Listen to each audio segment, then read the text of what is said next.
Once again, this is brought to you by channel IHB1020. I missed my morning shot of coffee because I had a couple things I had to do, and I'm going to share that with y'all. And this is my morning shot of espresso I'm in. And it's for the young black men who may not be getting an inheritance, whose fathers may not been around to instill discipline in him or infrastructure in him. Because if just our mama around, we know how to put that pressure on our mama to sooner or later give us shit that we don't deserve, that we don't know.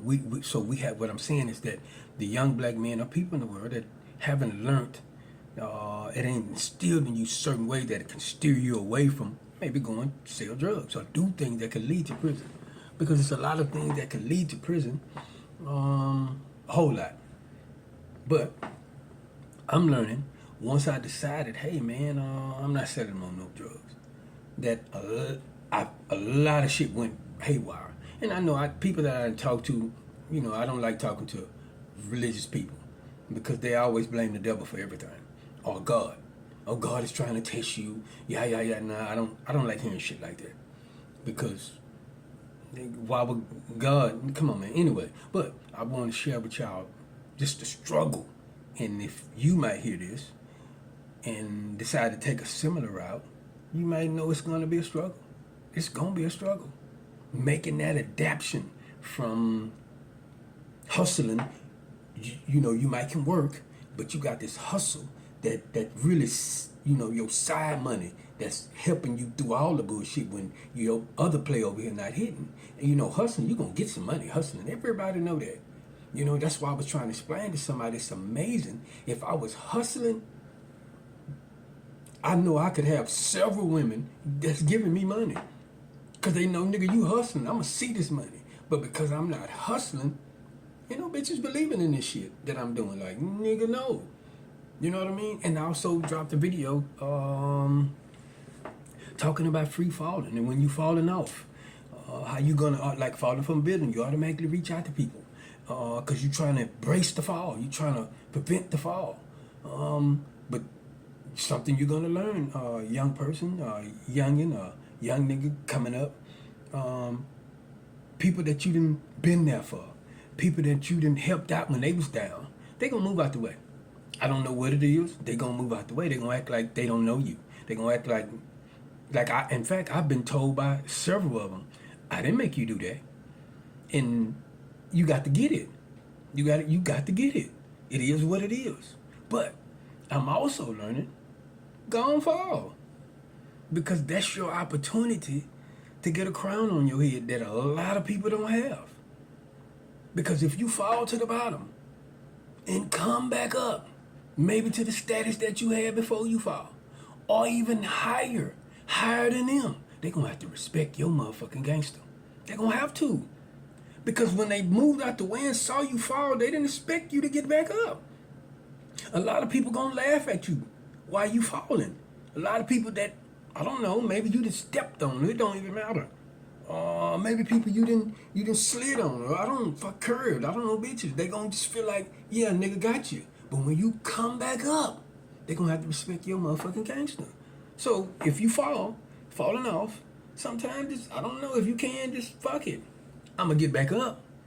That's for sure, I'm gonna get back up. But just wanted to share y'all the struggle I went through this morning. And since I came home, my grandma been saying, sometimes you got to take the low road. I'm talking about even when I was buying and selling cars from the auction, about to open up an online smoke shop. That was just her thing, And it'd been upsetting me because, for I don't know how many years, my grandma just been talking in riddles. She ain't been talking plainly. And the last time I can remember her talking plainly was when I was messing with my first baby mama, and we fell out. And she seen the stress I was going through after we fell out. And I guess it was stress. And she just said, like those you like, not the ones that like, no, like the ones that like you, not the ones you like. That's what she told me. That's the only time I think I can remember her speaking just straight up. Instead of all these, the pot calling the kettle black. That's how she been talking for, man, probably 30-some years that I can remember. But sometimes you got to take the low. And I'm getting this, and I'm getting that one thing I'm understanding since I began to fall off, that I make bad choices in women. I make bad choices in the women. I think a lot of black men suffer from that because we chasing the woman we like, or we don't have enough strength to just be by ourselves until we find the right woman. And we get caught up with a woman that's really don't fuck with us. And she just using us to get to the next level, or to get to the nigga, or wait for the nigga who she really want to come along. You just a pass by. You know what I mean? And I ain't saying nothing wrong with that, because men do the same thing. I'm just saying, I've learned I make bad choices in women. Because I'm learning that a lot of women I've messed with know how to get by the government. They know how. And I'm just learning now, the government, like the first time I went to the food bank, this is real spiel. I didn't want to go. That shit was embarrassing as fuck. But like my grandma say, sometimes you gotta take the low road, young nigga. If you want to make it, and I'm surely not going back to prison, sometimes you just gotta take that embarrassment. So the first time I went, I didn't even know this. These motherfuckers would pay your rent. If you bring them an eviction, hey man, I'm finna be evicted. It was a girl in there. I'm finna be evicted. These motherfuckers will pay your rent. All my life of living, I've been dealing with females that's been trying to put the pressure on me to pay the rent. Me to pay the light bill. And I'm also learning a lot of these females, one of the realest females I ever fucked with told me, nigga, I ain't paid my light bill in 2 years. Because they got an organization out there that would pay my light bill. That's been paying it for 2 years. See, I ain't never got this information from no female but that one. And I've been fucking with females all my motherfucking life. So I'm realizing, bro, I had to look in the mirror, kick myself in the ass. You make bad choices in women. Because these women that you've been dealing with been pretending to have these big bills, but the government been helping them, but they ain't telling your nigga ass they getting help. And that's a bad choice. And like my mama taught me, if I stick to that, you can tell when a woman like you, because she ain't gonna ask you for too much, because she know that could possibly run you off. If she really, really like you, if she really, really fuck with you, she's trying to impress you.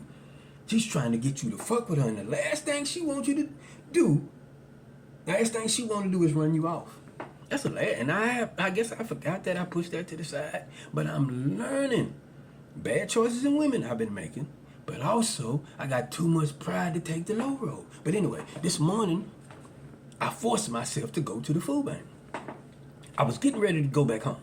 Right now, I'm at a hotel. But I'm getting ready to go back home to get some food and shit and come back over here. But I'm getting ready to go back home, and I said, you know what? Fuck this shit, nigga.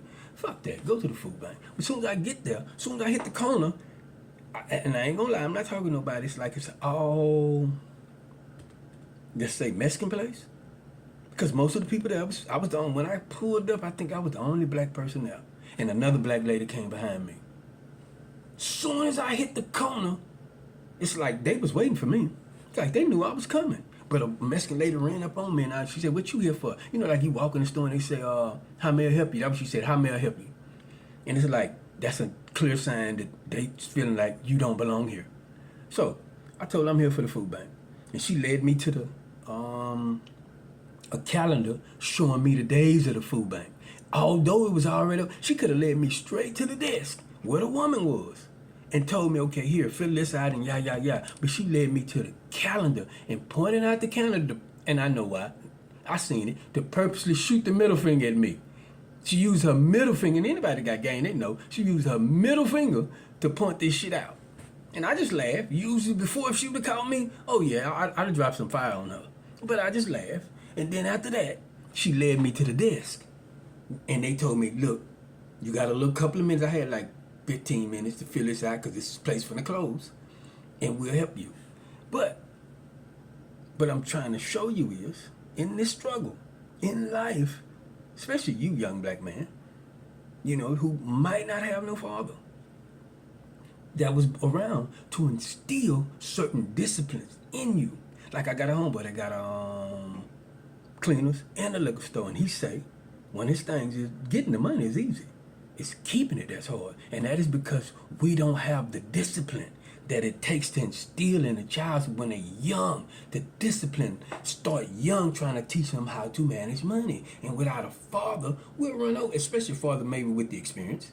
Maybe our fathers don't know, but without a father in the house to teach you that how to manage money, learn this shit at a young age. Because that's something, whether we know it or not, a lot of white men know, because they've been cutting grass at a young age. They've been having to pay for everything. You want them Jordans? You gonna have to cut some grass, little nigga. You have to get your own money. See, I'm gonna pay these bills. You ain't got to worry about no bills, no lights, no game. You gonna get school clothes and shit like that, but you want that extra shit that costs, get off your ass and go get it. And that's what a father would do. So for you young nigga that might not have had a father in the house, to steal this shit in you at a young age, to show you how to manage money and to pay, and you might forget what your mama teach you about how to pick out a good woman. That way, like I dropped a video saying, black woman, can you let your father, your baby daddy back in the house, because you cutting your kids out of a lot of money, because you know how y'all coming. You know he gonna go to that next woman, and she gonna break on him for a little bit. And when she get tired of his shit, knowing that he's not just gonna be with me, she gonna get rid of him. Then he gonna go to the next woman, and she's gonna break on his ass for a little bit more. So by the time this nigga get in his 50s, he ain't gonna have a motherfucking thing to pass down. Cause he just been spending money, paying bills over here, just spending money, and next thing you know, he ain't got a motherfucking thing. So for you young niggas, to prevent you from doing this, like those that like you, and sometimes you gotta, if possible, like those that like you, if you can. And if you can, take the low road sometime, young nigga. It'll keep you from prison. And I'm also understanding, I'm also accepting right now, because I've been fighting, I've been shooting my shot like I'm in the gym.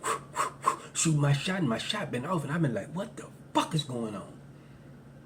And I was dealing with a female, and what I was really doing was sharing the struggle, trying to let her know I'm in the gym shooting, bitch. But all these shots are off. But I think she misunderstood me saying, or she misunderstood, like, this nigga's crying, and let me get this nigga away from me with all this crying. But all I was saying, like, to everybody that I've been talking to, I'm still in the gym shooting my shot, nigga. I'm missing.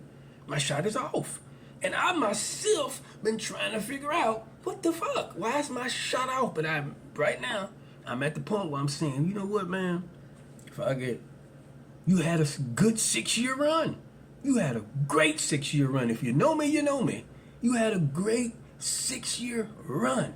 Why not just chill for a year? It'll keep you out of prison.